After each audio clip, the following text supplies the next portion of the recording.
പെട്ടെന്ന് നിസ്സാര സമയം കൊണ്ട് എങ്ങനെയാണ് ഒരു പ്ലീറ്റഡ് കുർത്തി കട്ട് ചെയ്യുന്നതെന്ന് നമ്മൾക്കിന്ന് നോക്കാം. സാധാരണയായിട്ട് നമ്മൾ ചെയ്യുമ്പോൾ ആദ്യം ഫ്രണ്ട് പോർഷൻ, ബാക്ക് പോർഷൻ, പിന്നെ സ്കേർട്ട് പോർഷൻ, പിന്നെ സ്ലീവ്, അങ്ങനെ പല പല ഘട്ടം ഘട്ടമായിട്ടാണ് നമ്മൾ ചെയ്യുന്നത് അല്ലേ. ഇന്ന് നമ്മൾ അങ്ങനെ കേട്ടോ, ഒറ്റയടിക്ക് തന്നെ ഇതെല്ലാം അങ്ങോട്ട് ചെയ്ത് പോവുകയാണ്. അപ്പോൾ ഇതാണ് ഞാൻ അതിനായിട്ട് എടുത്തിരിക്കുന്ന ക്ലോത്ത്. നമ്മൾ ആദ്യമേ രണ്ടാക്കി തുണിയൊന്ന് മടക്കിയിട്ട് കൊടുക്കുക.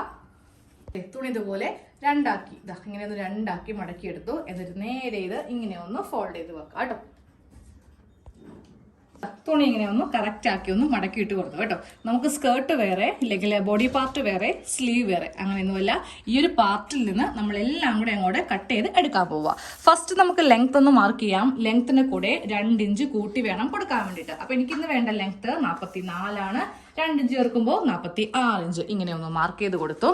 അത് കഴിയുമ്പോൾ ഷോൾഡർ ഇവിടെ നിന്ന് നമ്മൾക്ക് വേണ്ട ഷോൾഡറിന്റെ അളവൊന്ന് മാർക്ക് ചെയ്ത് കൊടുക്കാം കേട്ടോ. ഇഞ്ചാണ് ഷോൾഡറിന്റെ അളവ് വരുന്നത്. താഴത്തേക്ക് 7 ഇഞ്ച് ആം ഹോള് അതിവിടെ ഇങ്ങനെ വരച്ചു കൊടുക്കുക. അത് കഴിയുമ്പോൾ ഈ ലൈൻ വരക്കുക, ഈ ഒരു സെന്റർ വരക്കുക. ഇനി നമ്മൾക്ക് ഇവിടെ ചെസ്റ്റ് ആണ് മാർക്ക് ചെയ്യേണ്ടത് കേട്ടോ. ചെസ്റ്റ് സൈസ് വരുന്നത് 10.5 ഇഞ്ച്, 2 ഇഞ്ച് തയ്യൽ തുമ്പ് ഇങ്ങനെ കൊടുക്കുക. അത് കഴിയുമ്പോൾ നമ്മൾക്ക് ഇവിടെ ഷേപ്പ് ഒന്ന് മാർക്ക് ചെയ്ത് കൊടുക്കാം. ഷേപ്പ് ഞാനപ്പോൾ ഇവിടെ 15 ഇഞ്ചാണ് കേട്ടോ മാർക്ക് ചെയ്യുന്നത്. സാധാരണ 14 ഇഞ്ചാണ്. ഞാൻ 1 ഇഞ്ചും കൂടി കൂട്ടിയിട്ട് 15 ഇഞ്ചിലാണ് മാർക്ക് ചെയ്ത് കൊടുക്കുന്നത്. അതിവിടെ ഇങ്ങനെ സ്ട്രെയിറ്റ് ആയിട്ട് വരച്ചും കൊടുക്കുന്നുണ്ട്. അപ്പോൾ ഇനി ഇതിന്റെ അളവും കൂടെ നമുക്കൊന്ന് മാർക്ക് ചെയ്ത് കൊടുക്കാം. ഇതിന്റെ അളവ് വരുന്നത് 9.5. അതും കൂടെ ഒന്ന് മാർക്ക് ചെയ്യാം. 9.5 ഇഞ്ചിൽ മാർക്ക് ചെയ്തു. 2 ഇഞ്ച് തയ്യൽ തുമ്പ് കൊടുക്കുമ്പോൾ 11.5 ഇഞ്ച് ഇങ്ങനെ മാർക്ക് ചെയ്തു. എന്നിട്ട് ഇത് നേരെ ഇങ്ങനെ ഒന്ന് മാർക്ക് ചെയ്ത് കൊടുക്കാം. ഈ ലൈൻ സ്ട്രെയിറ്റ് വരക്കുക കേട്ടോ. ഈ ഒരു ലൈൻ ഇതുപോലെ ഇങ്ങനെ ഒന്ന് സ്ട്രെയിറ്റ് ആക്കി വരച്ചു കൊടുത്തു. ഇതങ്ങോട്ട് കട്ട് ചെയ്യാം കേട്ടോ. പ്ലീറ്റ് അല്ലേ ചെയ്യാൻ പോകുന്നത്. അപ്പോൾ നമ്മൾക്ക് ഇവിടെ ബാക്കും ഫ്രണ്ടും പ്ലീറ്റ് കൊടുക്കണം. അപ്പോൾ ഇതിവിടെ ഇങ്ങനെ സ്ട്രെയിറ്റ് ആയിട്ട് അങ്ങോട്ട് കട്ട് ചെയ്ത് അങ്ങോട്ട് മാറ്റി. ഓക്കെ, അപ്പോൾ ഇതിന്റെ പണി കഴിഞ്ഞു. ഇനി നമ്മൾക്ക് ഇതാണൊന്ന് കട്ട് ചെയ്ത് എടുക്കേണ്ടത്.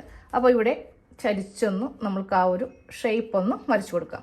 എന്നിട്ട് ഇതങ്ങോട്ട് കട്ട് ചെയ്ത് എടുക്കാം.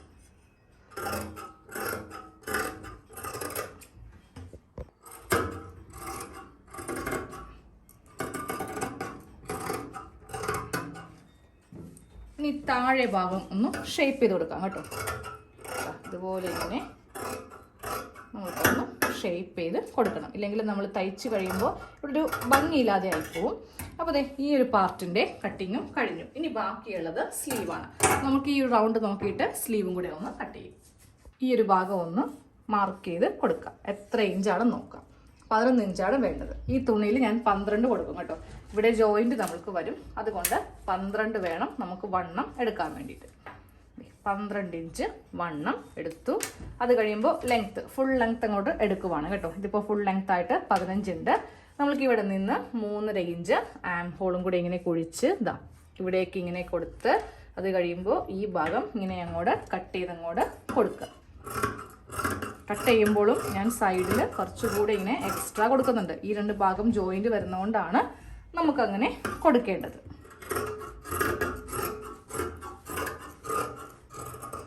വളരെ പെട്ടെന്ന് തന്നെ നമ്മുടെ പ്ലീറ്റഡ് ഫ്രോക്കിന്റെ കട്ടിങ് ഒറ്റ സെക്കൻഡിൽ തന്നെ നമുക്ക് ചെയ്തെടുക്കാം. കാരണം ഓരോ ഭാഗം ഇല്ലെങ്കിൽ ഓരോ സെക്ഷനായിട്ട് തുണിയൊന്നും മടക്കിയിടാതെ തന്നെ ഓരോ ഭാഗത്തുനിന്ന് ആദ്യമേ സ്കേർട്ട് കട്ട് ചെയ്തു, പിന്നെ യോക്ക് കട്ട് ചെയ്തു, പിന്നെ സ്ലീവ് കട്ട് ചെയ്തു. ഇനി ഇതിൽ സ്ലീവല്ല നെക്കും കാര്യങ്ങളും മാത്രമേ ഉള്ളൂ. അപ്പൊ ഇപ്പൊ മനസ്സിലായല്ലേ, ഒറ്റൊരു മിനിറ്റിൽ നമ്മൾക്ക് ഈ ഒരു പ്ലീറ്റഡ് ഫ്രോക്ക് അല്ലെങ്കിൽ പ്ലീറ്റഡ് കുർത്തി കട്ട് ചെയ്ത് സ്റ്റിച്ച് ചെയ്ത് എടുക്കാം കേട്ടോ. അപ്പൊ ഇന്ന് ഈ ഒരു വീഡിയോ നമ്മൾ ചെറിയൊരു ഷോർട്ടായിട്ട് ചെയ്യാൻ ഉദ്ദേശിച്ചതാണ്. നാളെ നമുക്ക് വേറൊരു വീഡിയോയിൽ കാണാം. താങ്ക്